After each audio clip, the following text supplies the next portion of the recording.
I'm not about your reputation. My work is right. Tell me you got an explanation. 'Cause I need to know. Is it nothing? Is it something? Just give me a way to truth. Honestly, I need to wanna let go. I really know. Heard you got a girlfriend. Say it ain't so. You know it on the low. I don't think I could handle it. I wanna go to another level with you, but things that I do. I don't know when I go there with you. So I need to know when I go there with you.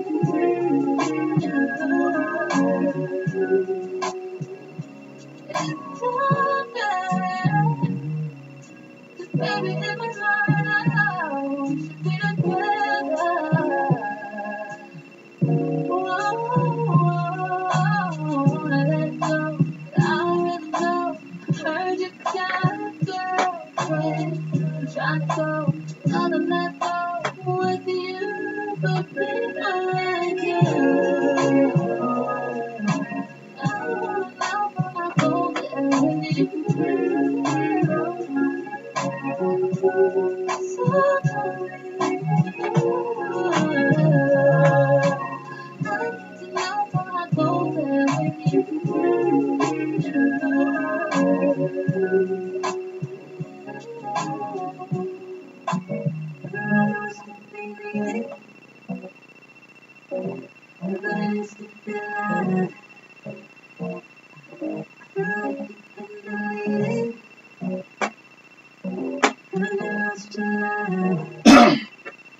Looking for a true love that I could do. It's right about you. Private though, but I never will be perfect. That's perfect for you. You deserve the love. I have it. Oh, but I just wanna live in your heart of mine. I feel everything about it. I want you to need me.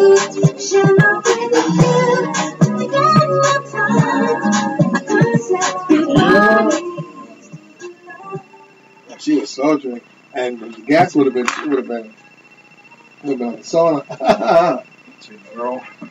Yeah, not a minute, 2 minutes. And so I don't think Earl edits this Inside Sports before he posts it, because you got to be careful what you say during the commercial break, because all that goes on there. You tell you that? Yeah, I checked that. I said, wow, I gotta be talking all these here. I gotta be quiet. You know that? Thanks, Raw. Thanks, Raw. So you name now. Yeah. You turn it down a bit? Yeah. All right. Thanks. Coming out. Another minute. Well, it's a song, but That's what I'll do, right? I'll say today we have months. It's at months. Then maybe they can say so I'm ready. This Kenny's all fun.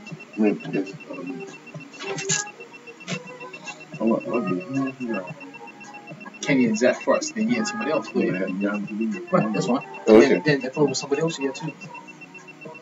Yes, again, rugby, but somebody else. I think it is. Right, or someone else. Right. Right. That's I can't remember. All right, here we go. You locked in Power 99. 95 Bermuda State Station at 94.9 FM, a Bermuda Broadcasting Company station. For the next 90 minutes, join Inside Sports Talk Radio on Power 95 FM, presented to you by Colonial Group International, Atlantic Group, Windows Group of Companies, Stage Up, and Energize Wellness Solutions. Let's now go live in studio. Host Ian Roberts and co-host Earl Mason.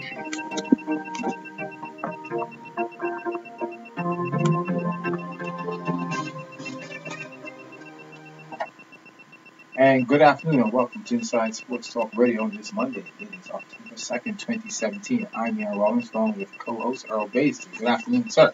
Good afternoon, Mr. Rollins. How are you today? I'm fine, thanks. All is good? All is well. How did you manage to get around yesterday, Sunday, with all that rain? I did, but I didn't. You did, but you didn't. Yeah. Was it? Double barrel. Well, you know, sometimes you got to be a duck. Uh-huh. Sometimes you got to run for cover, so you got to know when to run for cover. Yesterday was run for cover day. Run for cover day. Yeah, Okay. It wasn't a day to have equipment of any type out in those elements, and because it was steady. Right. And you don't really realize how much rain is actually coming down until you are soaking wet. Right. And early in the right after as the women's 5K, the Partner Re Women's 5K was starting to get into its flow, it started to sprinkle, and then it just steadily kept going. And once you get wet once, you pretty much say, you know what, that's it. And you look at the radar, and it's telling you that's what's going to happen for the rest of the day. And so said, so done. So, yeah. Definitely. So I kind of knocked in out of the rain after the Partner Re 5K yesterday. You didn't run it by any chance, did you? It's all female race, no. Oh, well, you can enjoy it. Well, somebody had to capture it, so I volunteered to do that. Oh, okay. Yeah. So look for next year then. What's that? Right. Somebody's got to capture it as well. Okay. Well, I'll tell you what, when you're going to capture it, let me capture it for you and you run. Why don't you run? I can't right now. Me neither. I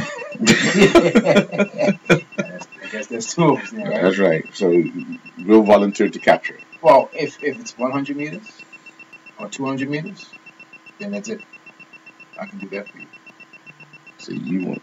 Well, I tell you what, why don't you both run and I'll capture it? well, That's a good one. welcome to the conversation, Don. But I still can't run. That's a good one. Yeah. I'm good. All is good with you? Yes, sir. All right. We'll leave that right there. Leave it right there? Yeah. All right.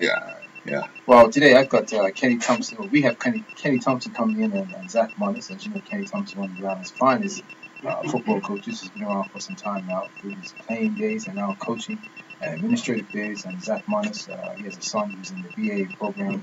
The program's been exciting. Well, Kenny has young boys. He takes them training in the morning, 6 o'clock in the morning, which you're probably still sleeping. But no, you're probably working, I should say.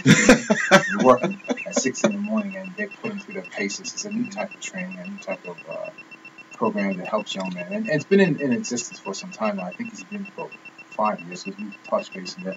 But just the success that he's been doing and bringing out the best in our young athletes in football. And, of course, he's trained other athletes in various other sports as well. So we thought we'd catch up with Kenny Thompson and see what he's doing with himself. How about you today?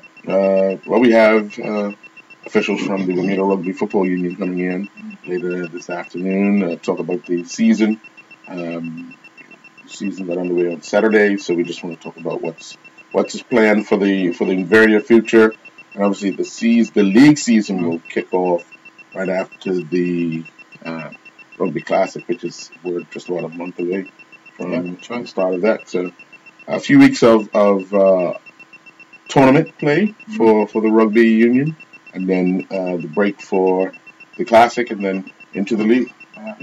Amazing how rugby has been so successful now. It's a sport that has been in existence for some time. And I recall the rugby had the police teams, the teachers teams. Oh, they still have those 4 teams, Mariners and Renegades. But was it more than that? No, it's just those 4? Okay. And what's grown for them is the ladies side. They have ladies teams now. Wow. And the numbers have grown over the last few years in the ladies division. So cool. That's good. From youth to senior program, rugby has always been a success in Bermuda. Well, we're going to take our first commercial break, and again, our first guest today joining us in the studio will be Kenny Thompson of EA, and Zach Monis, who's one of the parents whose son attends the program. They'll be joining us in the studio momentarily. We'll take a break. We'll be back after this. Inside Sports Talk Radio has been presented to you by Colonial International. That's why I wouldn't be able to hear. Safeguard and Enterprise Wellness Solutions. We'll return after the break. That's yours, Phil? My turn? Really satisfying. No, bring it. You can take the quality to a higher level. Bring it, no, yeah, bring it, because I need to get Zach here. This way? Yeah, and then I can get Zach, and then you bring the other one down. Yeah. Based on stringent quality control of all phases of the bird's development, and you can taste the difference. Perfect. Try home and organic chicken drumsticks, thighs, tenders, and wing sections, boneless, skinless chicken breasts, whole chickens, and breaded chicken breast nuggets, tenders, and strips. They're better. Why would it place out? What time is it? It's game time. More all your sports betting needs without the hardship. Introducing game time. Hey guys, welcome back. See you. Yes, Sorry, sir. what's happening? Are you right? Right? Good? No, right there. Right there. Sorry, bring it back. Okay, see you. More details at GameTime.pm or call 296-3333. Game Time. You play, you pay. Game Time is a socially responsible gaming account. How you doing, man? Good, man. Thanks. Right, all good. With our health plan, more personal choice and more flexibility are really important. Sometimes we need to seek overseas providers for complex medical conditions or emergencies. Colonial offers more choice of network providers than other health plans. And case management and concierge services work hard for you when it really counts. Colonial, where people come first. Call 296-3200. Can I do a quick break before you go back in? Yeah, come here off the break. FIFA World Cup Let's go. 2018 is a showcase of the world's most popular sport. Scared. You know, I'm sure it isn't here for you, man. Yeah. Arsenal supporters, I gotta watch my back. Your ad during When are you gonna overthrow the BFA, man? Hey, information, email sales at BermudaBroadcasting.com. it's too late, man. I want to say good afternoon to Gary Moreno. He's in the studios with an update. Gary. Thank you, Don. Well, the situation which we broke earlier on regarding Dr. Freddie Evans being replaced as the Commissioner of Education, we have had confirmation that he was this morning given his dismissal letter. However, it's unclear who his successor will be. There had been talk that it could be Dr. Gina Tucker, but we've since received word that no decision has been taken, so no word on Dr. Gina Tucker yet. But we have had confirmation that Dr. Freddie Evans has in fact been removed from the position of Commissioner of Education. Thank you, Don. Now, back to Inside Sports All Talk right, guys. Radio. Thanks, Sports Talk Radio on Power 95 FM with host Ian Rollins and co-host Earl Baster. And welcome back to Inside Sports Talk Radio. As you just heard, Gary Reader breaking the story there. Dr. Evans has been named as Commissioner of Education, and they're waiting to name a successor. Moving on to sports now. We've got Kenny Thompson and Zach Monis into the studio. Good afternoon, Kenny. How are you, sir? I'm fine, good afternoon. All is well? Yes, it is. I just want to ask a question, put you on the spot. How old are you? I'll be 25. 53. 25. Guy looks like it's 30, right? 30. What's the secret, man? No secret. No secret. Just happy to be alive, waking up in the morning. You don't look that bad. You know what you're talking about. When this girl's in? But anyway, you're good. Obviously, it's paying off because you got a great football program. You've been doing football all your life, or nearly all my life, from playing days to coaching and now with EA for a number of years. How long have you been with EA? Since July 2010. So 7 years then. Last 7 years, okay? And it's been a success. You've implemented a lot of programs that are new to the island back then from 2010 up to now. It's paid off. One program that I see you've been doing for quite some time is bringing young men to training sessions 6 o'clock in the morning, 6:30 I should say, and it's been paying off obviously in the performance. But why so early in the morning a program like that? This program kind of it's set up originally to kind of bridge a gap between what might be happening in club football and players that have ambition to do something international, whatever that is. Professional football, college scholarships and so on. So basically, this kind of bridges that gap in terms of I'm more directly involved in the day-to-day training um, and everyone that wants to has access to me as a coach. Um, so, for example, when I was coaching at PA, which I'm no longer doing in the youth, but there were years when I was doing it with under 10 and under 12, then there was this kind of parents and players are looking forward to when they get to under 12 so that they can play, coach. Um, but I can't be everywhere. For sure.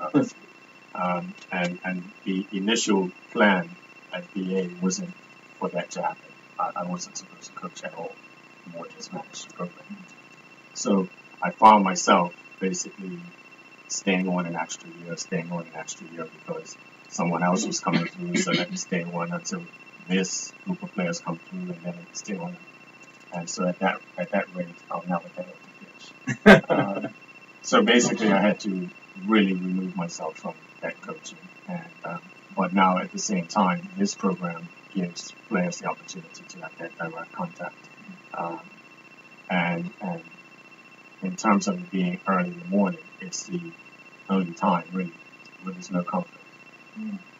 There's no conflict because it is open to not just BA players, but players from other clubs as well.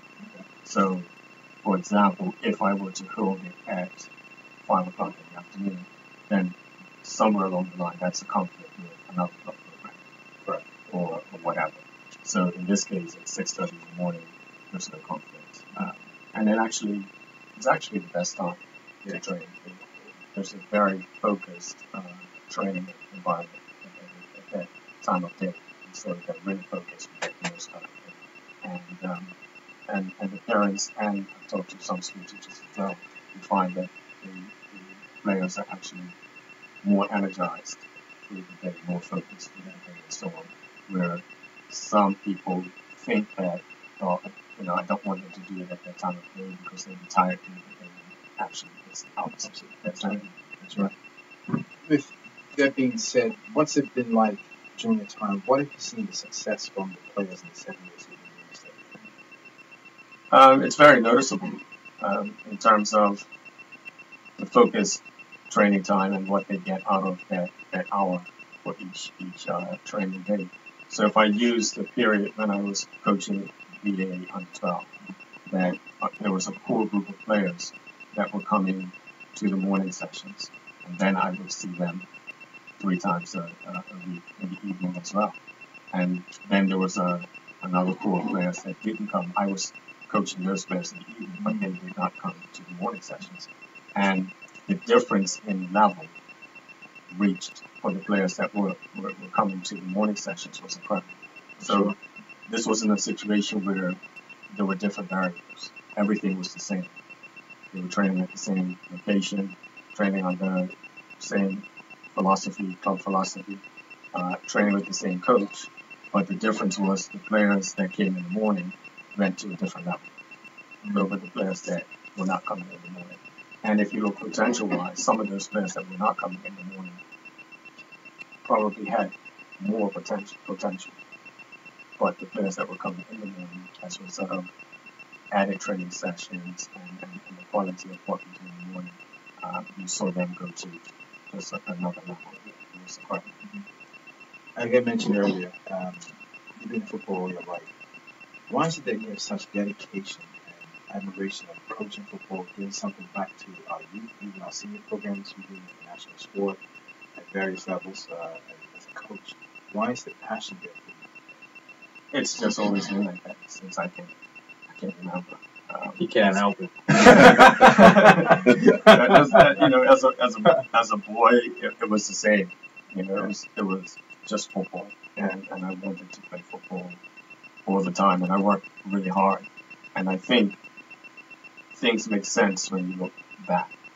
So when I look back on, some people that know me for years, when they look back on the way that I did things as a boy, then it kind of makes sense to them to what I'm doing now. Yeah. Because some people, like I was organizing tournaments during our school breaks.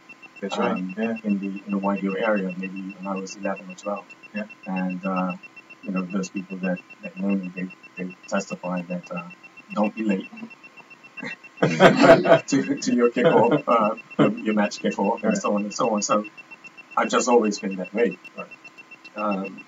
Growing up, maybe at 6 and 7 years old, I can recall getting up extra early so that I can dress for school, go to Southampton leave, and my mother would leave at 7:30 and get to leave the house at that time. So I get up early so that I can be dressed and ready for school by 7, so that between 7 and 7:30 I can be out in the yard playing football by myself, and then leave and go to school at Southampton leave, and then from maybe 7:45 until the bell, then we were playing football again, and then we were playing football at lunchtime, and then after school, recess, and then after the street kick, then we went to training at Somerset. So basically, for me, it's just always been like this. As a player, I trained really hard. I didn't have people up behind me telling me that I had to train. I went into a training session. I did my extras in between club training sessions. And so there was this, naturally as a coach, then I demand the same from the players. And as I say to players and parents, Zach's a parent here, and I say to parents, I'm not demanding anything of you that I haven't already done or ready to demand for myself. So don't look at it like that guy's crazy for demanding that we come training 3 or 4 times a week or 6:30 in the morning. You just do it, and because it's necessary, and sometimes it's the only thing to do. I have another passion now, which is running. I do 10Ks and half marathons and stuff like that. And there was a time I was teaching at Cedarбridge and a family, and then in the afternoon I had training at Whitehill with the academy program back there. So there was no time to train or my running other than to get up at 4 a.m. and get my 10 miles in or whatever at that time. So that's what I have to do. Speaking of getting up early, Zach, with a youngster in the program, parents make that same sacrifice, don't they? Yes, very much so. But when you see the results, it gets easier. It actually prompts you to move forward. I mean, Isaac's my second son's been in the program now for 3 years, and the level of improvement. I mean, he's not the most gifted player in the world. He doesn't have a whole lot of natural talent, but he's polished. So he can receive a ball and make a pass just as good as anybody else on the field. And sometimes it's almost to your detriment, because if you have other players who aren't able to do that, then it's frustrating. Because in the morning program, everybody can receive and make a pass.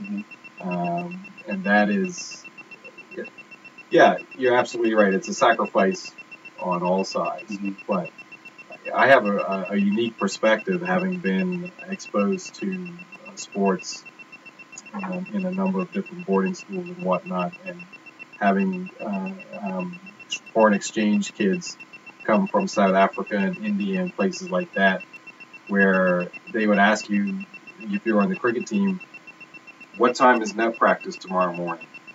Oh, well, we have practice between 3:30 p.m. and 5:30 p.m. just before dinner. So, well, back home, we've got net practice at 4 a.m. every day. And that's just high school cricket. Right. So to think that this is something novel and new, it may be for Bermuda, but and it's not for Bermuda either. Right. You've got other sports that Kenny's been doing it for a while. Yeah. And swimming's been doing it for quite some time. Exactly. Yeah. So, and it's, hey, look, if the most my son gets out of it is the knowledge of knowing what he needs to do to be disciplined and to get himself in shape, then I've won. Right. So it's, you know what I mean? If he goes, my dream for him is to play in college one day. Mhm. I don't even care if it's Division 1, 2, 3. It doesn't bother me. Right. I just want to see him have that opportunity. Mhm. And I know that the best way to get that opportunity is to be involved in the K-Tech program in the mornings. And like I said, I don't care if it's Division 1, 2, or 3, but whatever college he chooses to go to, Mhm. I want him to experience. I got to play soccer they would call it soccer, but I got to play football in the States and Canada. Mhm. And I know what it's like to have the field surrounded by the whole school Right. and that kind of atmosphere. And I just want that for him. Mhm. You know what I mean? So it's, And the other thing with that, as I alluded to earlier, in terms of whatever your ambition Mhm. might be, if you ask most of the players, the ambition is to be a professional footballer. If you ask most of the parents, the ambition is scholarships and Right, college and so right. on and so on. But either way, the competition is great. Mhm. So either way, you have to be a very good player in order to achieve that objective. You know, people are not giving out scholarships to anyone. The coaches are looking for the best player that they can find. So All-round player. yeah, so you have to be competitive, and so the idea is to bridge that gap so that a player can be competitive no matter where in the world they go, and no matter what their objective is. If the objective is to be a professional footballer, then be ready for an opportunity. How long did it take for the morning program, to get off the ground? Only because you have to have buy-in from a number of group of people, including parents and players. Some players might not buy into it right away, but then when they start to see the success of a teammate or someone else, then they want to kind of get involved. So how long did that buy-in take for that to kick off?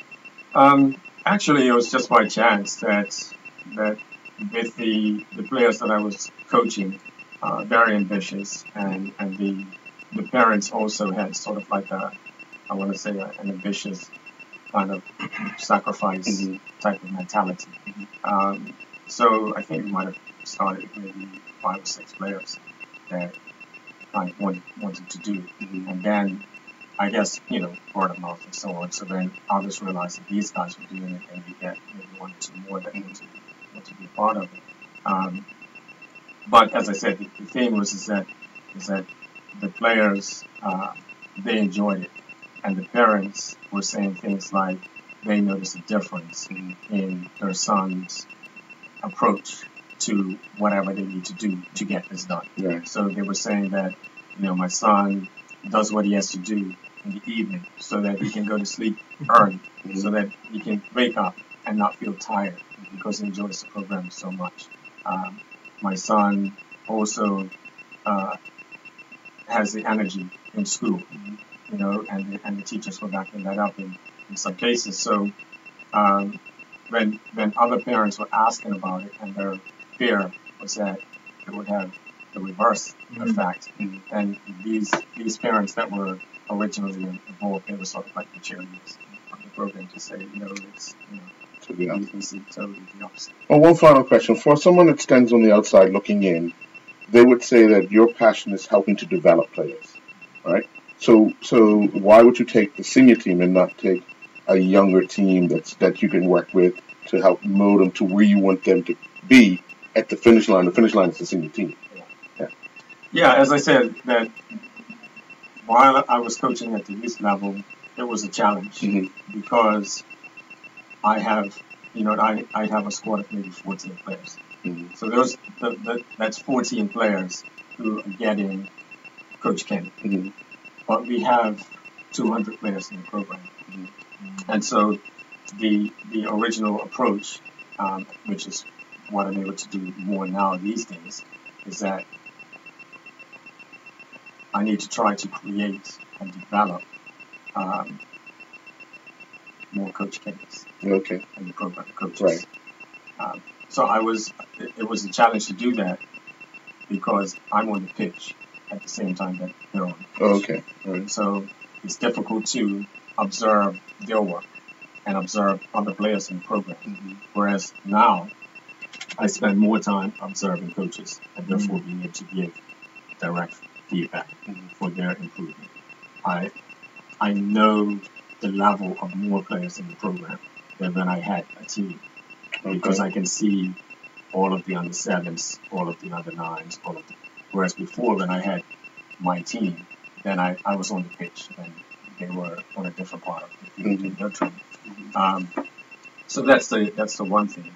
The other thing, like what happened with me coaching from the start, is that coaching the senior team also became something by default. That wasn't the plan either. Right. Right.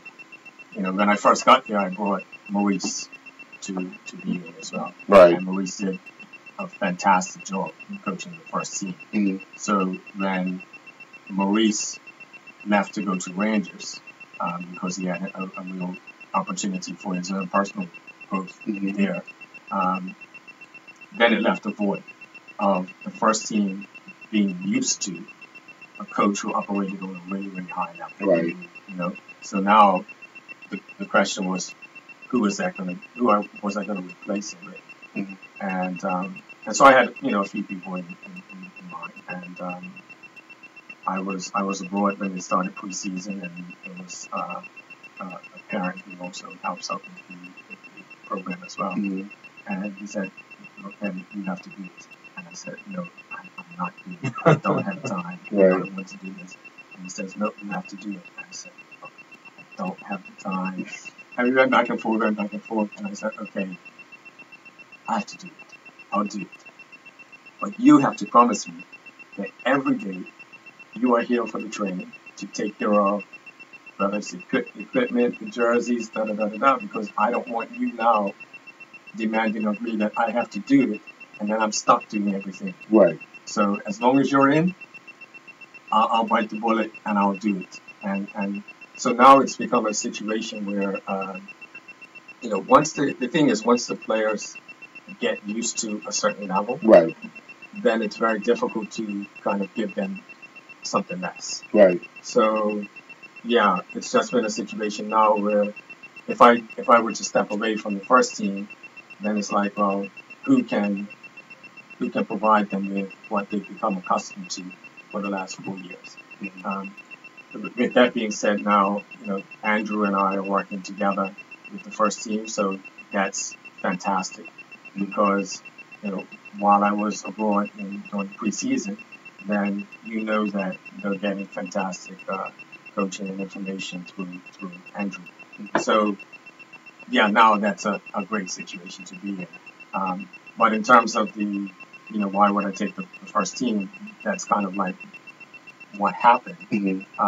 But at the same time, if for the program, and I can tell you that the program at this moment is overall in the best position that we've been in 7 years in terms of how the coaches work and the quality of the players across the board.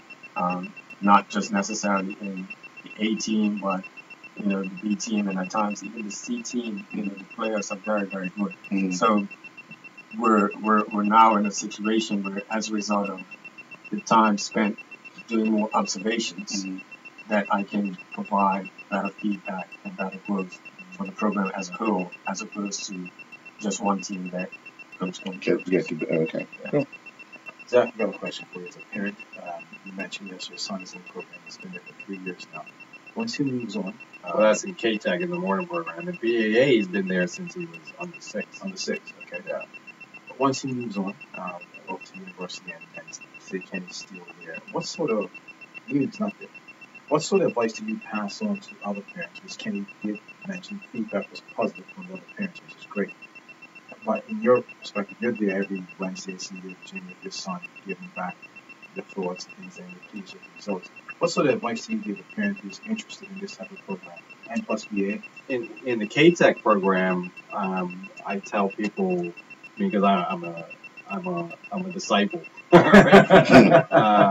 It is polish. Right. The kids become polished, and you can see the difference on the field. And like I said, whatever your end goal is, the very least they're going to get out of it is discipline. Yeah. And actually, that the K-Tech program and then also the BA program is all about discipline. So you show up with the right shirt on, you show up with the right pants on, you show up with the right socks on. If you don't show up with those things on, you don't go on the field. And that's training. That's training. That's training. There you go. So these kids are learning that discipline all the way through. So there's challenging kids, and all that stuff that goes along in a normal program, in a normal environment. But it's sort of like Kenny said: if you're late, you ain't playing. Simple as that. That's simple. Yeah. Wow. So, and you could be the best player. I've seen best players sit because they showed up a half hour late. Not even a half hour late for the time that they were supposed to be there. The game doesn't start for another half an hour. Oh, wow. So I've seen best players sit in that case. And most times in that situation, that's the parents' fault. Yeah, this poor kid was his grandmother's fault. And the grandmother was pleading with the coach, please. And the coach was like, no, he's late. Yes. But these things are normal. They're normal in terms of football abroad.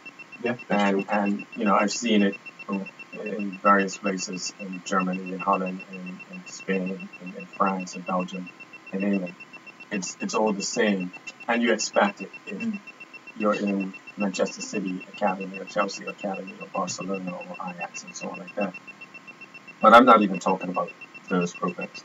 I'm talking about the BAAs and the Somersets and the North Villages and the Belgian Colts of Spain that weren't professional.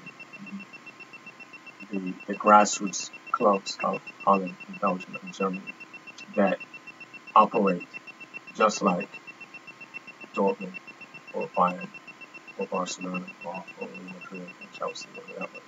The structure is the same. The only difference is that the players, the club doesn't have a professional license, but it operates professionally. So we've adopted the same type of mindset at BAA that we're not a professional club, but we behave professionally. And that's right down to the kid. How the players arrive to the game, how we train, and how we behave as a group. Having been a resident part-time in Barcelona because my family was there and my daughter was living there, that the structure of youth football is absolutely amazing. So the only way I can describe it is that it's La Liga for children. And I'm not talking about Barcelona and Real Madrid and Atletico. I'm talking about the BAAs of Spain, and in particular the Catalan region, where the youth football is organized. It has everything that La Liga has, with the exception that the young players are obviously not getting paid. There's not 50,000 people in the stadium, and for the most part the match is not on TV live.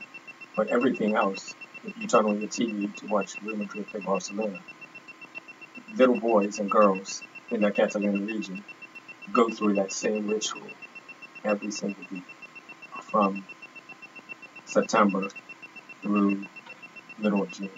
So football is a religion. So any player that comes out of that region and out of that structure to professionalism, they've been doing it since they were 7 and 8 years old. That's right. So, yeah. Before you wrap up, Kenny, I want to ask you one question. That is, you just spent time with the Youth Football Association as a coach in various capacities. If that opportunity presents itself again, or would you consider taking that position again as head coach in the senior or youth program? There's a loaded question. It is. I see exactly represented. No, I'm extremely happy in what I'm doing at BA. Football is football. Obviously, you can never say never to certain things, of course. But I have to say that the 7 years at BAA have been the most enjoyable from a director coaching standpoint than at any time of my coaching career. And this is now 27 years.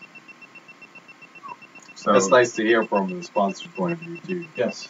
So that's I'm sure you're happy with that's that. nice. Yeah. I can understand that. Okay, all right. So if they call you up and just say they'd like to meet with you and give you an opportunity to come on board by any capacity, even as a consultant. No, I was just going to say the word that I kind of use now is consultant.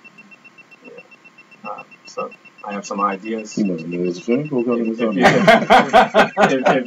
If people, Maybe, you know, maybe. if people want some ideas, then fine. I'm always open to to sharing ideas based on the exposure that I've received, experiences. You know, yeah.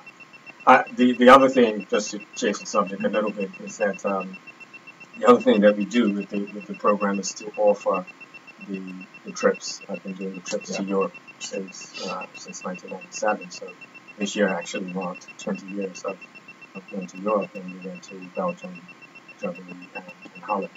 Um, and of course now we do Spain as well. And the Holland, Germany, Belgium kind of trip is it's amazing to see the facilities of amateur clubs, to go to professional matches and go to professional clubs. And this year they toured the Dortmund Stadium, which was a great experience. But we also have the other side of it to go to Spain, which is really a good trip as well. And the most amazing thing from that is that now every December we participate in the Power Cup. This is a tournament we were in the first couple of years in Spain that I was only kind of there to watch. Never once dreamed that we would be competing in this tournament, because this is a tournament where Barca and Real Madrid and Espanyol and Atletico and Seville, all of the big La Liga teams are there. Over the years, Porto and Manchester City was there last year. And so we're due to go again this year. And this year I found out that Ajax are going to be there as well. So this is unprecedented, that for this being the fourth year coming up, that our players get to play in a tournament with these types of academies. No other team, let's say, has had players to have that opportunity on a regular basis to play. We played Barcelona twice in the tournament. We played Real Madrid, in addition to some other La Liga teams. Man City, all kinds. Yeah. So, our players, we bring Xavi here every summer, who's probably the most recognizable young player in the world. I mean, the guy has close to 700,000, what do you call them, followers on Facebook, and Instagram. And the first year, our players had the opportunity to play against Xavi and his teammates. So, when we played Barca last year and it was live on television in Spain. For our players, it's important, and one of the reasons for doing it is that our players have to feel what it's like, what top football feels like. When we're here winning 5-0 on a Saturday, and the player thinks in his mind that I scored a hat trick this week and I got 2 the week before, and so on and so on, that a professional club will call me as a result of what I'm doing in Bermuda, then it's not the case. And really, you're operating on a level that you can do here in Bermuda. But top football is really more difficult. And it's not that they can't get to it, but if they don't know, they don't know. True. And we can speak 10,000 words of how difficult it is. It doesn't make any difference because of what they do here. So when we place them in that situation to play against Barca, and you're like, oh wow, the speed, the techniques, the cleverness of everything, the overall intensity, then when they come back from these trips and we say, now this is why we demand to do this, this, then it makes more sense. Up until that point, it doesn't make sense to you. If I'm saying, you have to give me more, but you scored a hat trick on Saturday, and I'm saying, listen, you have to do more. That boy doesn't understand that. Can't relate. But when you put that in that real football environment, then everything makes sense, and it helps in that player's ambition that, again, when they do get an opportunity, they're better prepared for it. You know, so we've had players, a couple of players now that, you know, I won't name the others, but you know, I can certainly speak on behalf of my daughter who had a certain foundation. And if it wasn't for this certain foundation here and in travel, then there's no way that she would be operating at the level that she's operating and playing for the clubs that she's playing with currently. So if she was only doing it at White Hill and at BAA, then that would be the extent of her kind of experience. Just to get level. So it makes a big difference. And as I said, there are some other players who are doing some things and they're right on the edge of kind of doing something big at the moment as a result of some of these experiences. Well, Kenny, we would love to have you on at least for another 45 minutes. We have other guests coming on. I mean, it's interesting what you've done in the 7 years of coaching at BA and then the programs you got in the morning, 6:30. It's amazing. And of course, we wish you the best. I'd like to have you back on before you take the trip in 2018, next European trip. No, that's December this year. December this year, yes. Okay, well, keep us updated. You still have one for December. Talk about it again. It's amazing because what you're putting in, you're definitely getting something out of it. Zach is a testament to that, you know, hearing that his son is in it, and he's pleased with it. So I'm pleased with both of them. Zach said he'll join us in the gym. Yeah, and a big shout out to Boston and Traska and Beast. Yeah, because you know he has the vision as well for what's required for the development of athletes. That's true. Yeah. That's true. Zach, I see you Saturday, Wednesday morning at 6 o'clock. I'll see you. All right. Any final comments, James? I would say, from a sponsor, I'm from a unique perspective. Sponsor, parent BA, and parent at K-Tech. Right. And certainly I can say that, you know, it's a solid program, disciplined, and a child comes out of that with the very least that kind of discipline, which from a parent's perspective, that's okay. That's right. That means a lot. Okay. Well, I won't take a commercial break. We'll be back with our next guest. Thank you, gentlemen. All right. Here we go. Cool, James. Thank you very much. Some more guests. Of course, I'd like to have you guys back on. Yeah. I'll get you guys. All right.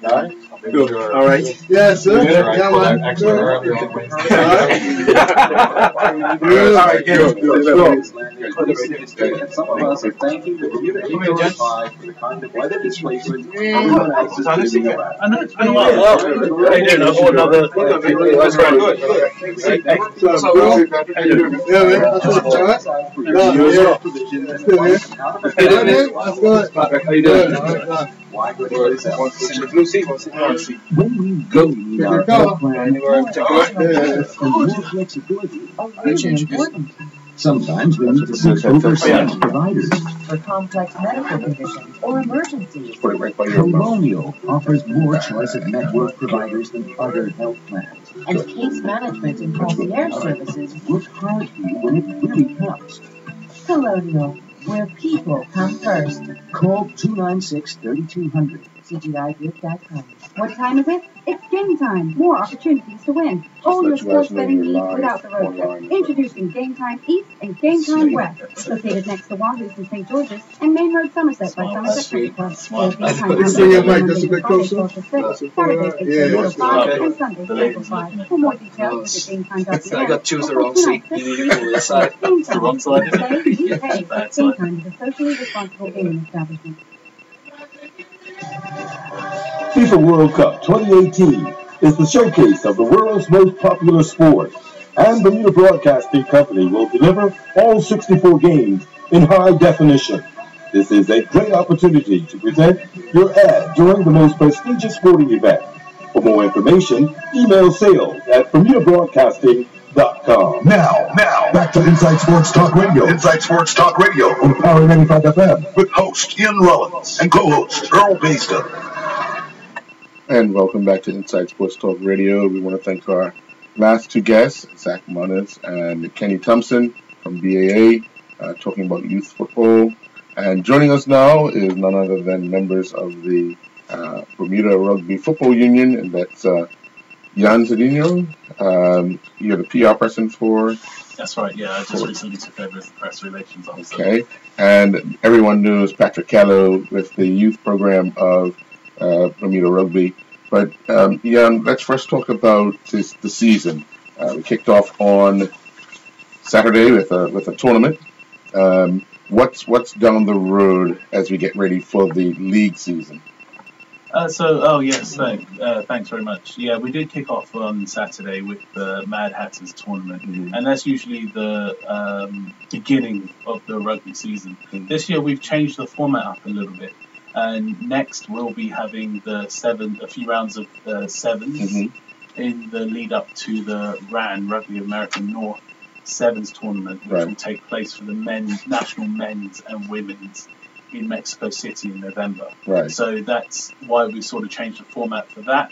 After that, we'll have a few games of 10s, and then we'll be right into the main 15s rugby season just after the Rugby Classic. You guys have got to talk to North America about the timing of these tournaments, because every year it falls the same week as the Rugby Classic, doesn't it? And again this time around. Yes, that's right. Yeah. That's the way it happens, unfortunately. I mean, we always try and put our voice out there with Rugby America's North, so that our views and our interests are represented, and it's good that we actually have a seat around the table to be able to represent our voice. Well, the season got off to a flyer. Obviously, Renegades, ladies and men's, retained their titles, but we've seen the number of ladies, of women, increase over the past few years. What would you attribute that to? I think it's down to a few key factors, and I think Patrick will be able to talk to this as well. But I think what we're seeing being put into the middle school programs and the high school programs, in the men's and the women's, we're starting to see those fruits develop, and now with the teams, and you're starting to see a lot more women take up rugby as well. So I know that it started with just the women's touch league, which I believe has been going for about 12 years now, I think. And now we have the women's sevens contact. And, as I said to you a few minutes ago, they'll be going down to Mexico in November to represent them. And that is tackle. Yes, it is. Full contact, yeah, definitely. Yeah. Patrick, with the youth programming, you see them now elevating into the senior program through the schools. Where do we see? When do you want to see that tackle start on a regular basis for females? Because we're still on touch locally. I think it was great to see the under-18 girls go down to the Youth Commonwealth game in Bahamas this summer. And that was great for them to get that exposure and enjoyment to it. When would we like to get the tackle element? I think if I'm being honest, we're still at that stage where we gotta grow the base level of enjoyment and even just the core skills. We've actually got a lot of interest within the schools of them playing tag rugby, and I think that's a really important element because yes, obviously we want to be competitive at a regional level, and always throw our hat in the ring for Youth Commonwealth Games, Youth Olympics. Those type of things are ultimately the goal, but I think a base enjoyment level is good, and we can build off of that. So I think that's the stage we're at, and and there's been a lot of work being put in, and it has been put in by the likes of Kelly Newsom and Erica MacArthur, and growing it within the schools.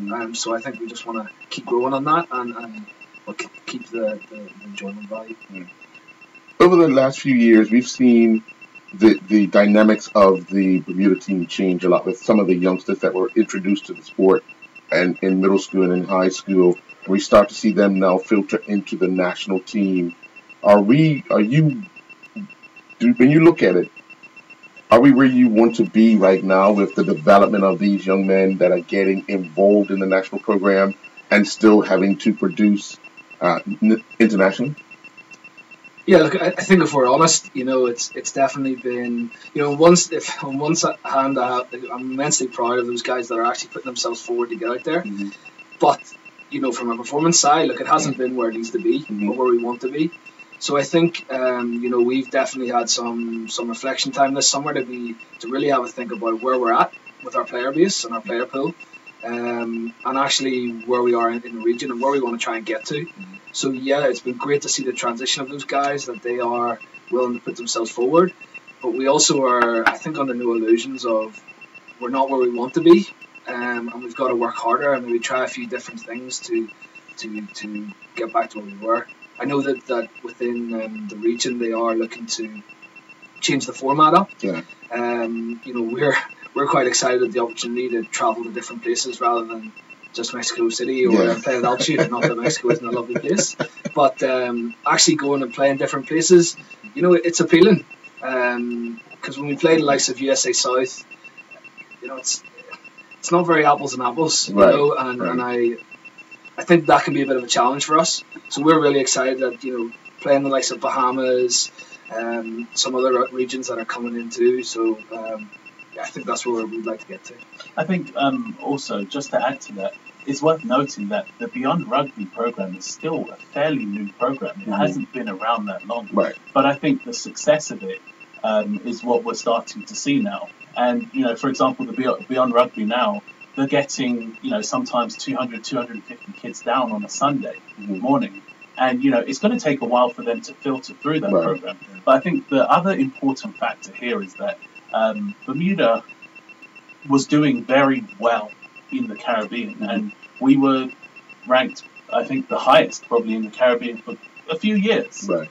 And then we started to see the likes of Mexico and Bahamas and Cayman pumping a lot of money into these sports, whereby they're having full-time coaches and running full-time programs for their national teams. And I think that's where we are lacking, and that's why we're starting to be overtaken in the Caribbean. So I think, there really needs to be that support financially into the sport so that we can continue to compete with these teams. With that said, then, are you looking to obviously get that ranking back to running by the ranking is to obviously dominate the Caribbean rugby? Because in the 70s and 80s, we did that.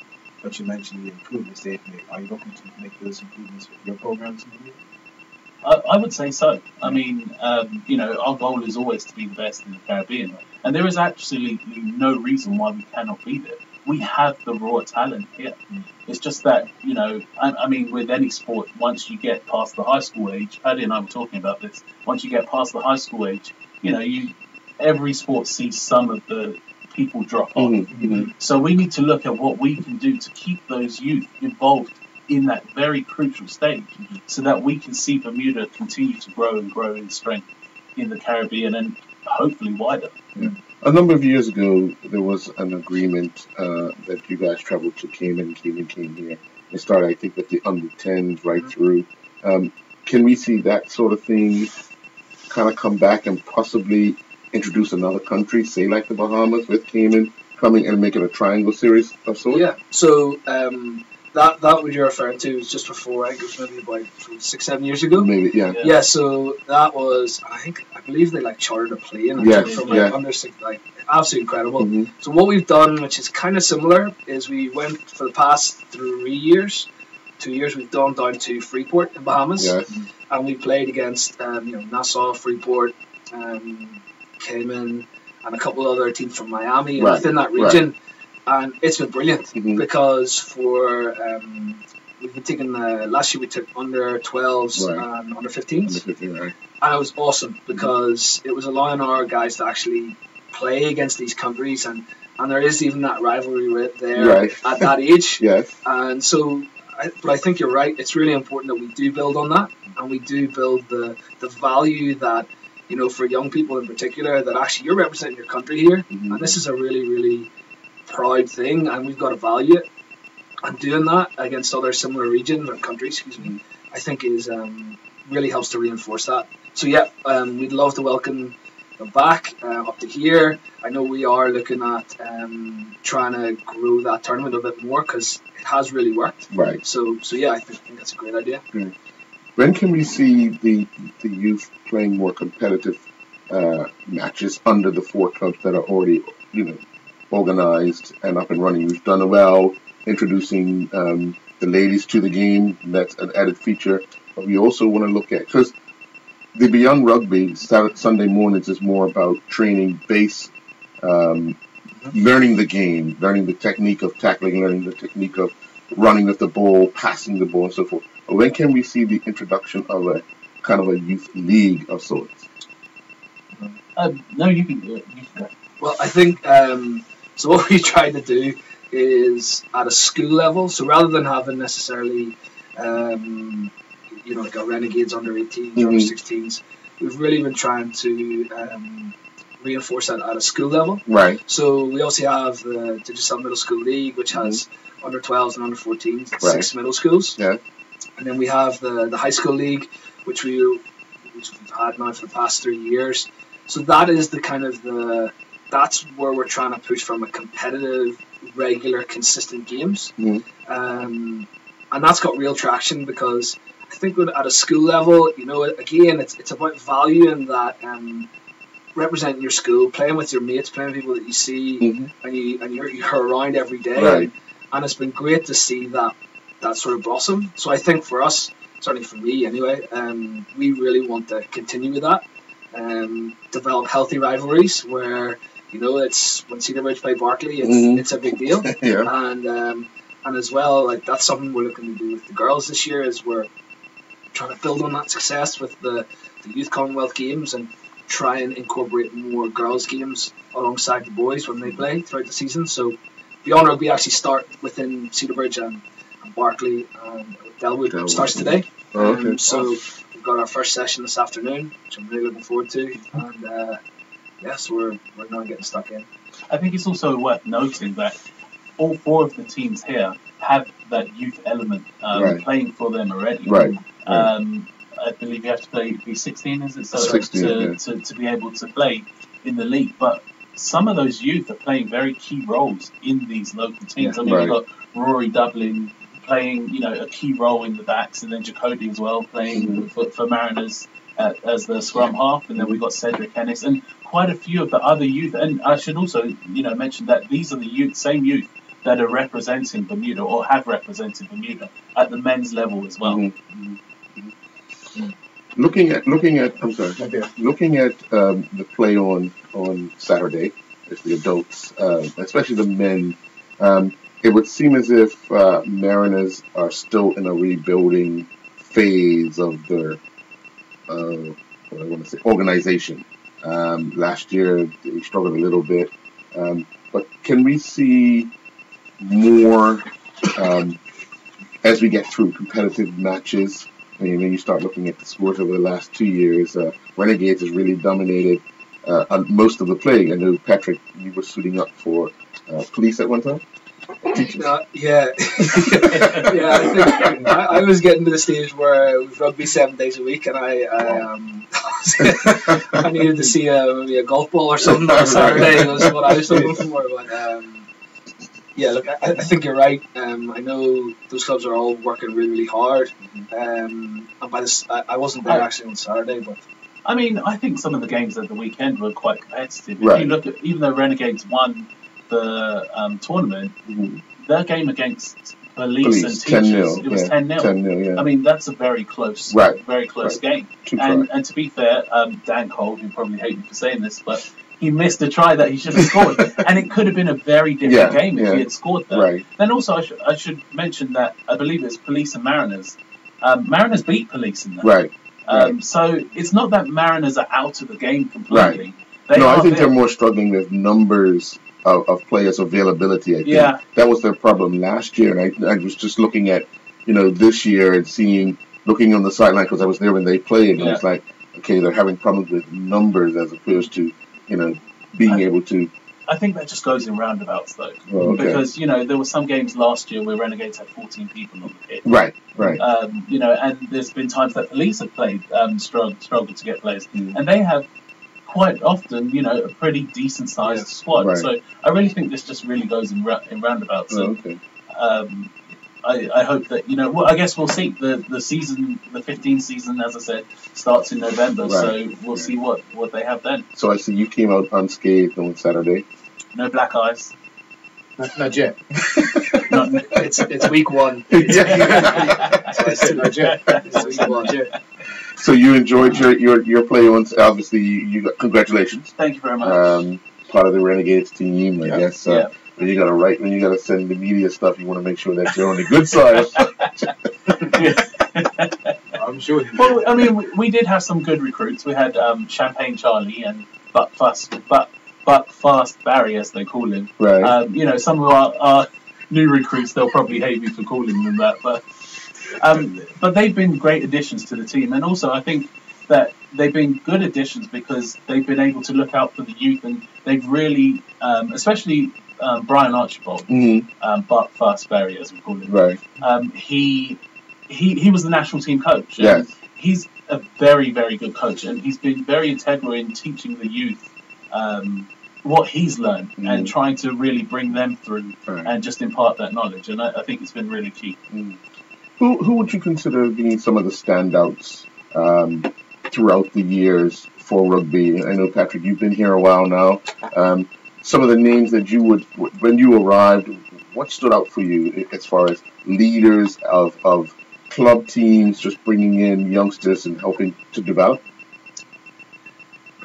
I think it would certainly be unfair for me to try. I'm gonna give a little bit of sit on the fence thing here, but look, there's a lot of people that work incredibly hard behind the scenes to help with that transition process and are just give their time and energies tirelessly for all clubs and at all age groups. And so I know that the likes of Tom Healy has been working really hard with the Sevens program. Right. And we're really quite certainly if I have my players hat on, we're really working hard to try and push for the Hong Kong Sevens. If we come in the top 2 or 3, I believe, in this year, we've just been so close to it. Right. I really feel like it's like one of those sort of, if we could just get sort of over the hill on it, right. It would help build us a lot of momentum and an incredible opportunity to do so. 2 of our players, Deshaun De Silva and Dan Cole, who played for the West Indies, obviously in Vegas in February this year. Yeah. And so we're making some great progress, and we're really we're in the gym 3 days a week. We're on the pitch 2 days a week, and this is on top of their guys' club training. So, all eyes are firmly on Mexico. So I just know that there's a lot of people that are working really hard. Well, we all know that Mexico suffered quite a few earthquakes. Yeah. What have you guys heard from them and the organization as far as these matches still going on? Well, I think understandably we've just tried to just offer our support. Very much at this stage it's still pretty early. So we're offering our support in any way we can, and if that is just being patient and giving the guys some time to sort of gather themselves, then I think that's where we're at. Right. So it's terrible what's happening, and we just want to give our support where we can. One question for you wrap up. Patrick, how long have you been involved in rugby? In Bermuda or in general? In general. I would say about 20 years. You have a passion for it. Yeah. What is that passion? Hitting someone very, very hard. Yeah, I think if I have my... Well, it's not so nice getting hit very hard. I know. Look, if I have my coaching hat on, I've been youth development officer for Bermuda this is my 7th season. And I think, myself as a coach before I was here was very, very different. I didn't, embarrassingly so, I was very much focused on, I was based in Northern Ireland, and I was very much based, my targets were to get people who are going to win trophies and play for Ireland. Okay. And I didn't really care much on what was going on with their life outside of the pitch. Right. It was very much, you're athlete number 1, and I need you to be lifting this, doing it, right? So those type of markers. Whereas here, I've had a complete sort of change in my coaching philosophy, and actually not just viewing the player like them as players, but viewing the athletes as people, and really helping on that side. So I think yes, I have an incredible passion for the game, but I also I really admire the other sports on the island and what they bring and how, all the great things that they're doing for young people. And I just hope that rugby can also play a role there and helping give another option to some young people that maybe wouldn't consider themselves footballers or cricketers, but actually another option in which for them to compete and actually represent the country and field them. Okay, fair enough. That's great. I don't know the women's. I mean, we haven't really spoke too much about the women's, but the women's rugby is really doing some great things, and they're being very competitive down in the Caribbean. I think women's rugby to the Caribbean is still a fairly developing sport, but the women are doing really well down there. So I think that's one team to watch, and that we should really keep a close eye on. Yeah, I mean they've pretty much traveled a little more than the men of late because they've been to Vegas, they've been to the one in Miami as well.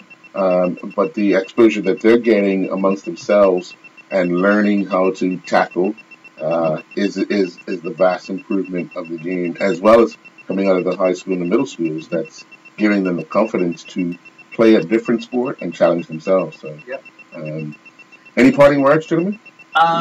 Just a shameless plug, if I can, which is about a fundraiser which is upcoming for the women's rugby. It's taking place. So during the month of October, they're doing a quiz night every Thursday at Rum Bar.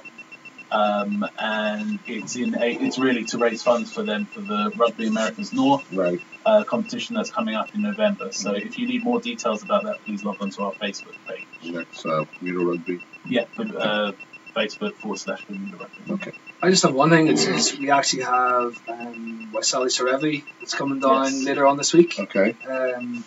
If you're not familiar, he's kind of been dubbed as the Fiji Bermudian. Yeah, he's a Fiji. It's funny because when the kids ask me, so they just surround me So well, he's kind of like Ronaldo, but in a rugby pitch. Right. He was, So cause Pele sometimes still goes over their head, so he's just a bit old. But so we're really excited for him and some of his staff to come over. We've got some school visits that we're doing later on in the week, and obviously working with our national team. So.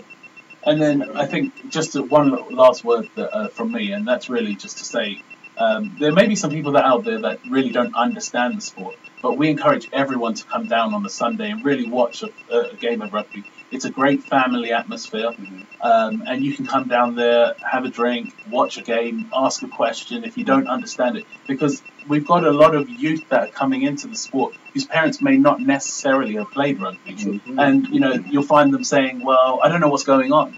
Well, come down to a game on a Sunday and just find out what's going on. Just watch it. Come down with your family, come down with your son, your daughter, doesn't matter. Just come down, watch, have a look. It's always free. Okay. Cool. Well, gentlemen, I guess I will see you sometime this week, and I'll see you over the weekend. Yep. With more Bermuda Rugby Union football. Great. So thank you very much, gentlemen. Thanks very much, guys. Best of luck. Cheers. And we'll have more Inside Sports Talk Radio after these messages from our sponsor. Inside Sports Talk Radio has been presented to you by Colonial Group International. Cool. Thank you, Jen. Thank you very much. Cool. Cheers, Robert. Best of luck, Jen. All right. Thank you very much. Okay. Cool. Thanks, Thanks, Mr. Rollins, take care. My name is Ian. Thank you. Later. All right. Thank you very much. See you later. Cheers, kid. All right, now. All the best. All right. Cool. Sometimes we need to seek overseas providers. For complex medical conditions or Yes, emergencies. the other guy didn't come through. Colonial offers more choice network providers than other partners. And case management and concierge services. Look hard for you when it really counts. Colonial, where people come first. Call 296-3200. CGIGroup.com. Calling all players. What time is it? It's game time. Fun and dependable sports betting on NFL, NBA, Major League Baseball, golf, horses, English Premier League, and more. Weekly promotions, instant win games. Be a lucky loser with our weekly draw. Become a game time player. Call into one of our 3 locations in Somerset, Town, or St. George's. For more details, visit gametime.pm or call 296-333. Game time. You play, we play. Game time is a socially responsible gaming establishment. When it's time for a really satisfying meal, there's really nothing quite like chicken. And you can take the quality to a higher level with Coleman Organic Chicken. Coleman have been serious about clean, humane methods of chicken rearing since 1875. They insist on stringent quality control of all phases of the bird's development, and you can taste the difference. Try Coleman organic chicken drumsticks, thighs, tenders, and wing sections, boneless, skinless chicken breasts, whole chickens, and breaded chicken breast nuggets, tenders, and strips. Lindo's, why go any place else? All right. Back to you, Zach. Cool. The 21st edition of the FIFA World Cup will be aired live on Bermuda Broadcasting Company. Be a part of the history. You don't want to miss FIFA World Cup 2018. Now, back to Inside Sports Talk Radio. Inside Sports Talk Radio on Power 95 FM with host Ian Rollins and co-host Earl Bayston. And welcome back to Inside Sports Talk Radio. We just moments away with our next guest. Actually, not a guest. She has a segment on Energized Wellness. That is in the Charlie Shield. She's turning the gate now. She's turning the gate now. Yeah, running. Oh, I'm late. Slow down, April. Slow down. All Right. It's over. Anyway, what stories you working on tonight, sir? Well, it was actually a very busy weekend, both locally and abroad. Obviously, we're working on football. There was some the 5K I told you about, the Partner Reef 5K. Overseas, we had sailing, equestrian. Again, back on the local front, we had the classic ball hockey championships took place yesterday. It's like rainy conditions, but Bermuda was able to defeat Boston. Boston was racking up some scores in the humidity early in the week, but got to the final, and I guess the plan that one of the players told me worked. We'll leave it there. Saturday night was a good night. A good night. and of course, Boston could not recover in enough time to defeat Bermuda in the final. Right. So it's a busy weekend as usual. But it's a lot of people out there enjoying themselves, having a lot of fun doing sports. So we look forward to this weekend coming up, and actually this week, because it's another important week for local sports. Vanessa James, who is trying to qualify, or I believe has qualified for France in pairs ice skating. She and her partner Morgan Cyprus has been competing of late, finishing on top of the podium on several different occasions. So we have the latest from them, and it's just a number of different sporting events that we've covered. Tell you, she turned in and she came running. I heard you.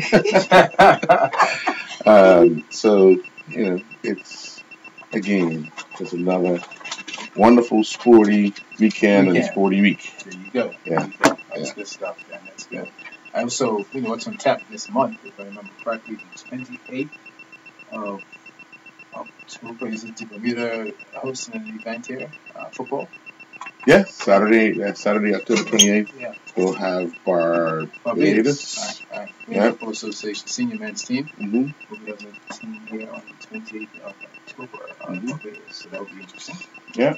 So kudos to the BFA. Speaking with the president the other day, everything seems to be a go, although they were hit by the Hurricane as well.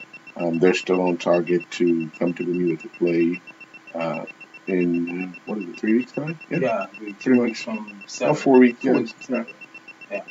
Cool. Well, we're going to take a commercial break, and when we come back, we'll have April Charlie Shield join us, Energized Wellness Solutions. Has been presented to you by Colonial Group International, Global Atlantic Way, Yeah. Energized Wellness Solutions. We'll return after the break. Yeah, don't walk. Calling all players. What time is it? It's game time. Fun and dependable sports betting on NFL, NBA, Major League Baseball, golf, horses, English Premier League, and more. Weekly promotions, instant win games. Be a lucky Upstairs, man. For your tapes to go upstairs, man. Become a game time player. Call into I one read of new our or three finished. locations in Somerset, It's going to take Town, about 2 or days to St. fill up the George. back. For more details, visit Over here, all the other gametime.com tapes. or call 296-322. Game This time. tape just You sitting play, there we like play. Game time And is it a took me socially 3 hours responsible to gaming pack service. When we really need our health plan, more That personal window choice up. and more the truck flexibility can't fit are on really there. important. You can't Sometimes we get need into to the see driveway overseas there. providers for Nope. complex Yeah, medical it's a wall. conditions or Oh, it's on. emergencies. Yeah, he was talking Colonial offers No, more no, no, choice no. of I'm talking network about. I'm providers talking and about other health outside these doors. And case See where you was management parked on the their other side. services Drive up on with the walkway.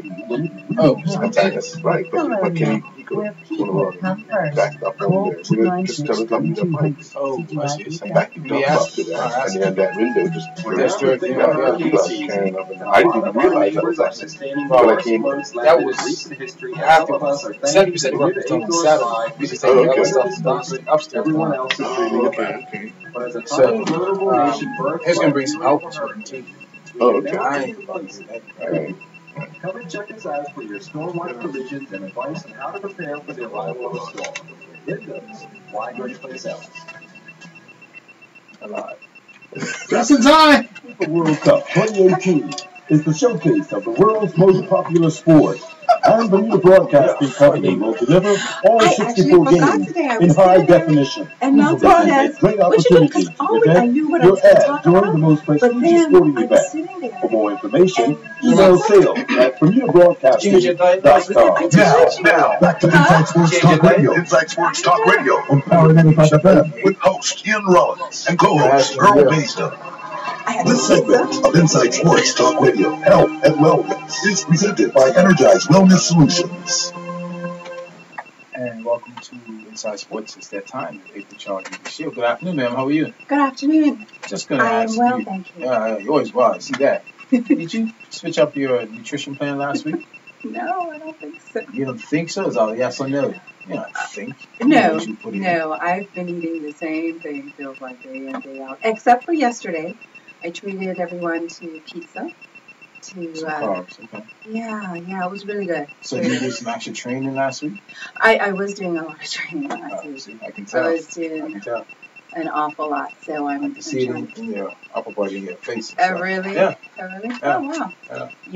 Yeah. So I may be, my partner thinks I may be overtraining a bit, so I'm going to try to ease That's what he thinks? No, not my business partner. She said Marie. Yeah. I'd say you should just join you.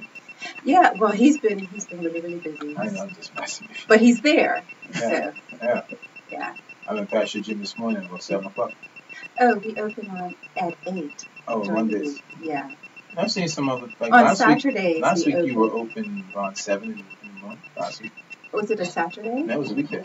Oh, well, Marie may have been there. Okay. Yeah, well, you know, Marie is an early riser.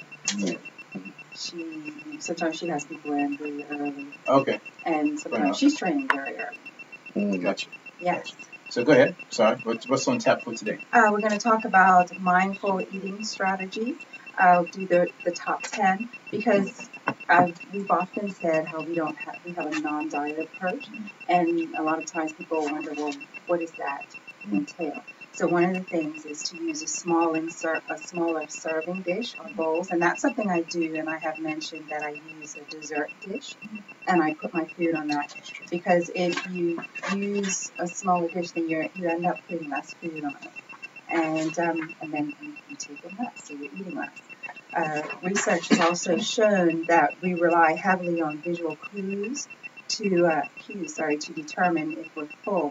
So if you have a larger portion on a bigger plate, then if you fill a larger portion of your plate up with vegetables, then your mind and your stomach will be tricked into thinking that you've eaten more food, so you will be less likely to snack afterwards. So that's the tip.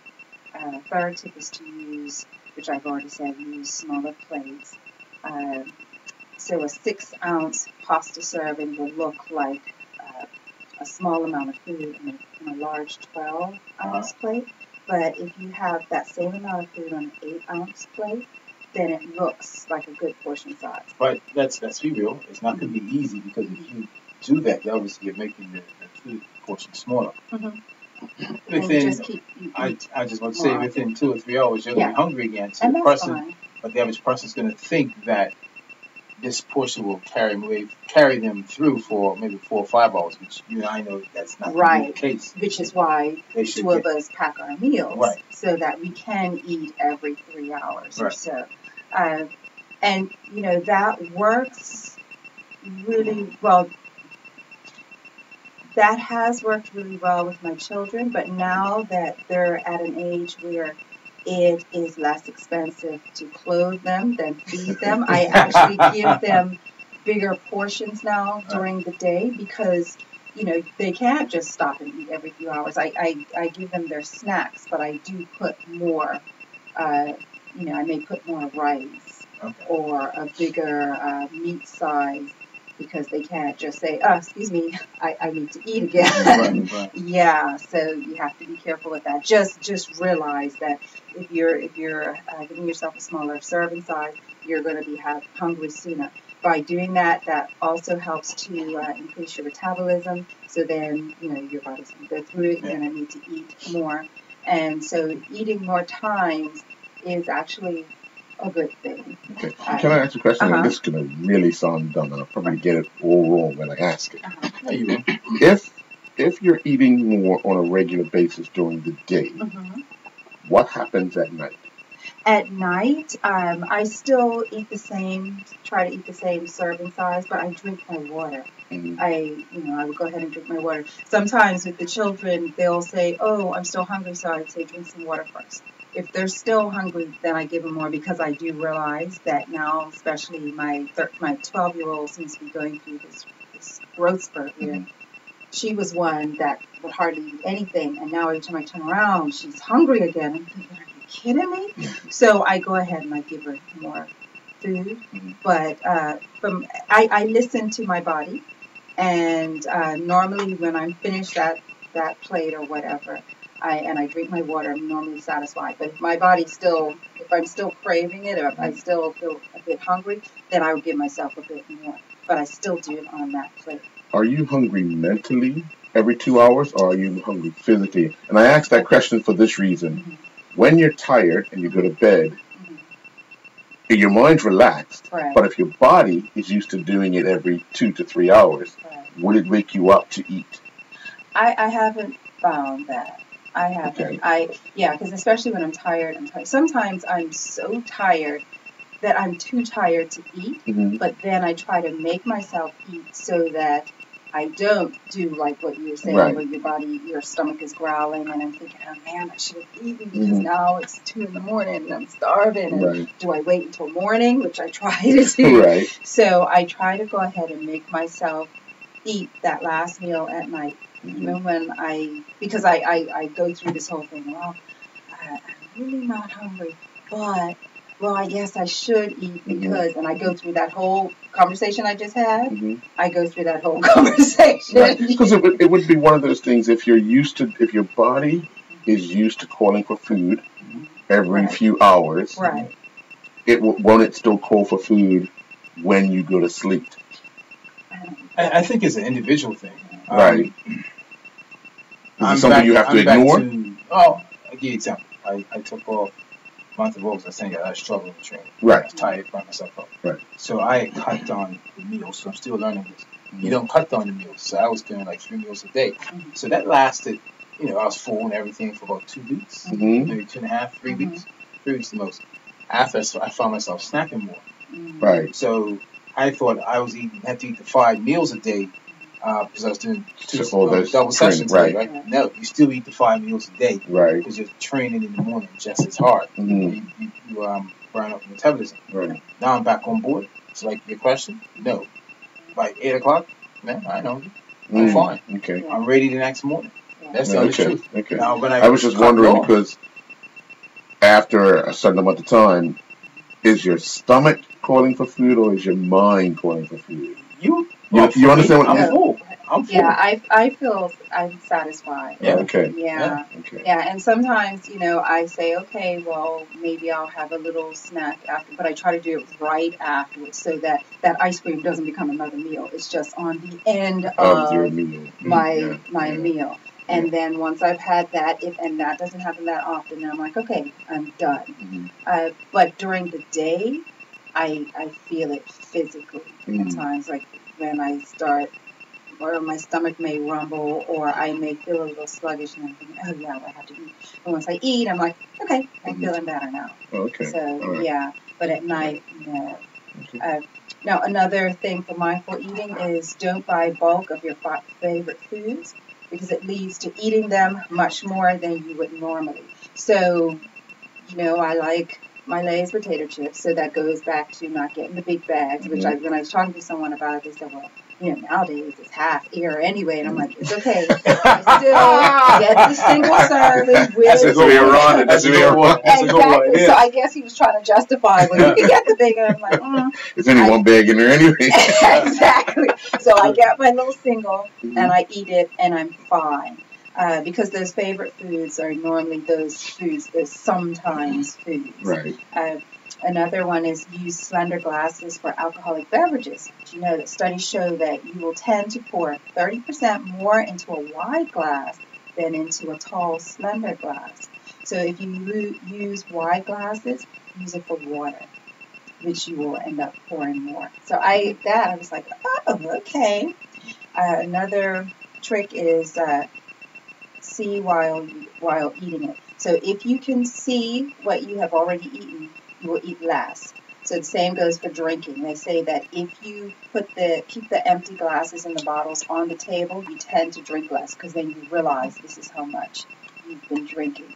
So if you're out, or even if you're home and you've had a few toddies, keep those glasses there, and then you see you've had about 5 or 6 toddies, it's like, oh, okay. Because when they're saying that especially when you might be no more room on the bar. Well, hey, but hopefully that will be your mental cue, your visual thing to say, hey, I had all of this. I need to stop now. Yeah, because when they take it away, let's be real. You're going to say the like, opposite. well, I need more. Really? I'm not saying we can move these things off the table. Add to the source, right? Add to that. Last week I had 15 glasses on the bar. Let's see if I get 16 this time. That's just trifling. Mm-hmm. But that's what happens. Yeah. I don't drink, but I'm been around and seen it. Yeah, like people that would try that. You're saying 60, I'm saying 20. 5 more. And here I am. What did I say? 4 or 5? Yeah. Okay, I'm definitely water.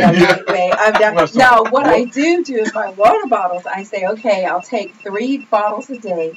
And when I train, I drink one of these 1.5 liters. And then when I finish, then I'm drinking that through the day. And then I work on my third one. And I keep the empty one so I know, okay, I just have one more to drink. Okay. But that's me. That's with water. But I didn't realize that the serious drinkers, you are. Some people go to the gym. Some people go to the bar. Let's put it. So we all have our different temples. Yes. There you go.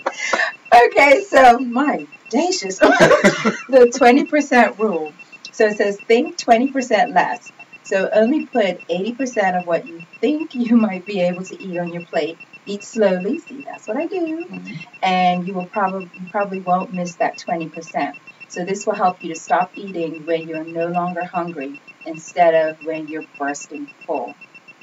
So the 20% rule. Just put 20%. So I'm telling all of you, but when you go to the buffets or when you go to your relatives, don't use your plate as a dumbbell. It's not supposed to, weigh like 10, 20 pounds, because I know some of my functions, my family functions, the food is just piled up. I don't even say anything because I don't want people to think I'm trying to preach or whatever. You just supply the foil.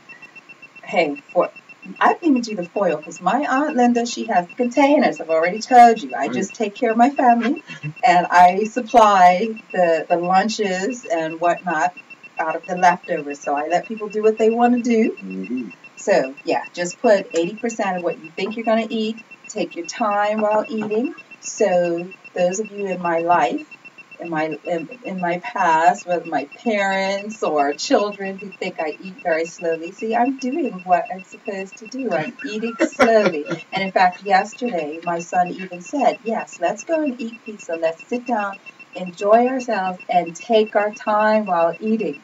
And I was still the last one. I was like, how in the world? You should have said, well, Mom, you eat normal and we'll take our time. Actually, what you should have said, Mom, I'll give you a half hour ahead of us to eat. And then we'll come in and we'll still finish on time. There was a system that my parents had. They would take us out to dinner at least once a month. And where everybody else would finish, my parents will because they used to smoke, so they would start smoking when they finished. My sister, who every time she ate, she had to go to the bathroom, so she'd go to the bathroom. Right. My parents are smoking. By the time she finished in the bathroom, they finished smoking, then I was finished, and then we'd get up and go. Routine. So, yeah, right. That's embarrassing. So now this next one is touches on what I've already talked about. Don't put serving dishes on the table. Have them 7 feet away to allow you that chance to ask yourself whether you really need to get up for more. So keep the salad and the veggies on the table. Does that make sense to you? Yeah. Don't put the sweet or whatever extras, the potatoes and stuff nearby. Keep the salads and the vegetables there. Mm-hmm. Chances are you're not going to take the salad and the vegetable and take the dish. So you have less of a chance. Basically, what it's saying, you're not going to walk. Right. Because food's in front of you. Exactly. Okay. And a certain type of food that's in front of you. Yeah. You're not going to take the carbs. So you keep the salads and the veggies on the table. Right. Yeah. Because you're going to be too lazy to get up. Right. To go get it. And if you have a steak in front of you and whatever, chicken, you're going to take it. You're going to take that. Because you're going to say, I need to finish it. Right. Yeah. As opposed to the salad and the vegetables. I'm ready now. Yeah, that makes sense. Okay. Thank you. So this is one that I try never to do, and it's don't keep candy, mini chocolate bars scattered throughout your house unless you want to gain approximately 6 pounds per year. So it says keep little dishes of treats off your desk at work unless you want to sneak on extra pounds during the year. I've never been one to do that. I tried once even just keeping healthy snacks at my desk, but I found when I did that, I just started snacking because I knew it was there, not even that I was hungry. So because there are people that you may know of in different offices, they have all of these little candies, all these treats and stuff, and then they're wondering, I don't know why I keep gaining weight. Well, because you have that temptation right there, so don't do it. I don't keep it at my house. If I want a Snickers, I go to the pharmacy or wherever and I buy a Snickers. But I'm not going to just have those there. And for Halloween, which is coming up, we usually don't buy candy because people don't stop by our houses, and then we have to, if of course I'm going to get stuff I like, so then I'm going to start eating it. But when the children go trick-or-treating, they come back with all of this candy. So the first few days, I let them have some, and then I start taking it. Like when I was in government, I would take it to my office and give it to my coworkers. And then the rest that's still there, I would just sneak and just toss it. Yeah, so, yeah. But then they're in school and don't hear mommy. I know. So Diamond's like, Mommy, please don't throw away our candy. I'm like, what are you talking about? So the 10th thing is de-junk your house. So the impulse foods will get eaten up if they're available. Put leftovers in the freezer or give them away after a dinner party. Now, I'm not doing that because I use the leftovers as my children and our meals for the next day, our lunches. We eat our leftovers for lunch. So we eat meals throughout the day. Right. So that would not work for me. Now, my aunt does that. When she has us over, she even has those containers, and she has foil, but I like the nice, neat containers because then I use them to send their lunches in it, right? And she gets rid of the food because she knows how much she and my grandpa can eat, and they can't eat all of that food. And so she's like, please, take it. Right. And I don't want to hurt her feelings, so I take it. We all take it. We follow instructions. And you say one less day to cook. Oh, that's what I was just going to say. I ain't got to cook for. Let me keep cutting. Exactly. And when my daughter asks the food and says, "Oh, I'm not hungry," I was like, "Girl, you better eat because I'm not cooking when we get home, and that food is already planned for tomorrow's meal. So you better sit your butt down and eat." I think you all do that, right? Yeah. So those are your 10 tips, and I'll give you a few more next. Of mindful eating strategies. Okay, cool. That's important. It's very important. Helps you. Yeah. So don't get a big old plate. Use the smaller. But it's funny before we wrap up is guy was saying to me on Saturday, he says, "Yep, I gotta knock off 5 pounds." So I said, "Why?" Real skinny, right? I drink too much wine. Drink all your wine you want. To me, it needs to add like 15 pounds. Right. Christmas is coming. So you're knocking off 5 pounds for Christmas. Yep. So that he can bulk up? Yeah. So he can drink up, I should I know say. you So he can drink up. So he can drink up when Christmas comes. 5 pounds. Yeah. He can add an extra 15. But he's making room for 20. And he won't gain it though. He wants 5, so he could have that extra 5 with his 15. I just read last year. I understand what you're saying. Wow. People are struggling. You get rid of 20, it's like 5 pounds. But the one thing with drinking wine would be the importance of drinking water after. Yeah. Because the wine dries out everything. It doesn't dehydrates allow you to sweat. Yeah. My friends, they don't drink the water afterwards. I do, because I feel really parched afterwards. Yeah, so I do drink the water afterwards. You wouldn't know your red wine, right? I do like wine too. I do like, what's that nice sweet white wine? Sauvignon. Manischewitz? No. What am I talking about? That's old school. That they serve at the cathedral at Devonshire for Now you're gonna have a bunch of guys going to the cathedral, going to church, get wine. That's the only reason to go to church. I used to love that during communion. No, this is white. I always forget the name, but it's sweet. Every first Sunday, I know. I get it. Every first Sunday. Every first Sunday? Yeah, what's the what's it called? Every first Sunday church. Communion. That's what you're going for. Look out. Got a tap. Look out. Okay, now you're making me feel like a heathen. But that's what they serve at Devonshire. The car park will be full on Sunday morning. I actually missed it. It was Sunday morning. No. No, but I do. It is this white wine that I keep forget. I always forget the name. I can't believe that just rolled off my tongue. Not a problem. I'm embarrassed. You'll let us know next week. Spoke with a couple bottles. Moscato. Yes. Somehow she remembered that. Then you see, now that's the one I have to be careful for because it's so sweet. You just keep drinking it and it just sneaks up on you. I don't drink, so I'm alright. Moscato. Try that. But my keep drinking is not like your bar people. It's when my keep drinking is like 3 glasses. So, anyway. So you say? Let's see one day if she goes out, right? That's 3, maybe 30. No, I would be in the hospital. I have a low tolerance. Yeah, I'm like your mate at the gym. When carnival time getting ready to come out, I have to actually build up my tolerance. So I don't embarrass myself. Thank you, my friend. All right. And I'll see you next week. Yes, see you next week. We'll take a commercial break. We'll be back after this. All right. Segment of Inside Sports Talk Radio, health and wellness. Yeah, but I always work out I can see it. Inside Sports Talk Radio has been presented to you by Colonial Group International. 3 hours into my workout, and Well, then that's I was Monday. doing You it did work like class. 3 hours before you got here? Yeah. So, but yeah, I'm getting together. And I'm getting the results I want, but I just don't want to go past this point now. You'll be fine. Yeah. So I'll see you gentlemen next week. Okay. Later. Enjoy the rest of your day. All right. See you later. Bye-bye.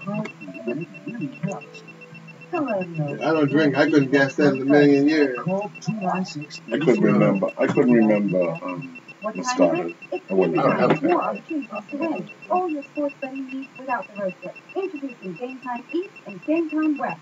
Located next to Walgreens and St. George's and Main Road Somerset by Somerset Physical. All Game Time outlets open Monday to Friday 12 to 6, Saturdays 8:30 till 5, and Sundays 10 till 5. For more details, visit GameTime.pm or call 296-333. Game Time. We play, we pay. Game Time is associated with responsible gaming establishment. When it's time for a really satisfying meal, there's really nothing quite like chicken. You can take the quality to a higher level with Coleman Organic Chicken. Coleman has been serious about eating humane methods of chicken rearing since 1875. But They that's what insist he on came up stringent quality control of all phases of the bird's because it's not a development. full-time thing. Taste the difference. Try Coleman Organic Chicken drumsticks, thighs, tenders, and wing sections. They have bone, skin, skinny It was breasts, hard to whole do chicken clean meat, and chicken and breast, nuggets, tenders, and strips. Sit down. Why won't place out? FIFA World Cup When he gets 2018, around to see all these players showcase the as world's opposed most to popular sport. And Bermuda Broadcasting Company will deliver all 64 games All right. in high definition. This is a great opportunity to present your ad during the most prestigious sporting event. For more information, email sales@BermudaBroadcasting.com. Now, back to Inside Sports Talk Radio. Inside Sports Talk Radio on Power 95 FM with host Ian Rollins and co-host Earl Basin. Yeah, that's funny. Earl just received a good text from one of his followers about keeping an empty glass. Did you try to read it? And this one says You're gonna need a big table and drink water with your rum. That's a good one. I gotta remember, save that for next week. Yeah. Back for. That's a good one. Mercy. Wow, that's all the time we had today on Inside Sports Talk Radio. It's been an entertaining show. It's been on with you, Earl. It's always a pleasure working with you. Yes, sir. And I'm sure you got a busy week ahead of you. Yeah, it's a very interesting one coming up. The football season is well into the league play now. As we said, rugby started. Hockey's about to get started soon. Full sports. Yeah. It's definitely here. I was watching my beloved Liverpool team play yesterday, and we yet again struggled. If Klopp, the manager, doesn't watch it, if he doesn't improve this team in the next few league games, he may be out of a job. I can see that happening. We're not playing defensive football at its best. We're missing just the one-on-one basics of football. And, he got to turn it around, or else he'd be out of a job. I can see that happening. And Sturridge is not the man to play in our system of Liverpool. It's pressing football, attacking football. He plays the English style. Almost play a lone striker, be up front, stay up front. And that's just not the way that Liverpool is playing right now. So I can see some changes coming in January. And Klopp is not on par with himself and the players. I mean, he gets the team rolling. I still see changes within certain players. Right. Well, it's one of those things when you're not playing well, or when your luck's not with you, everything seems to fall by the wayside. Yeah. Just needs one game to turn it around. Well, we thought we did that last week, but that didn't happen. So we hit the post yesterday and missed some opportunities. We could have had like 4 goals, but hey, it happens. But still early stages, as we say indeed. That's the excuse for years. Our next game is against Man United, October 14th at Anfield. And if you win that, all will be well. Yeah, still got to keep winning that. It will just give us some breathing space, which you need. Right. Which you need. So we'll see. Don Bassett, thank you very much, sir. Thank you, sir. Yeah, you're welcome, guys. Anytime, any place. I'm here. We'll see you here next week, Monday. Same time, same place. All right, enjoy the rest of your day. Okay. All we have for today on Inside Sports Talk Radio.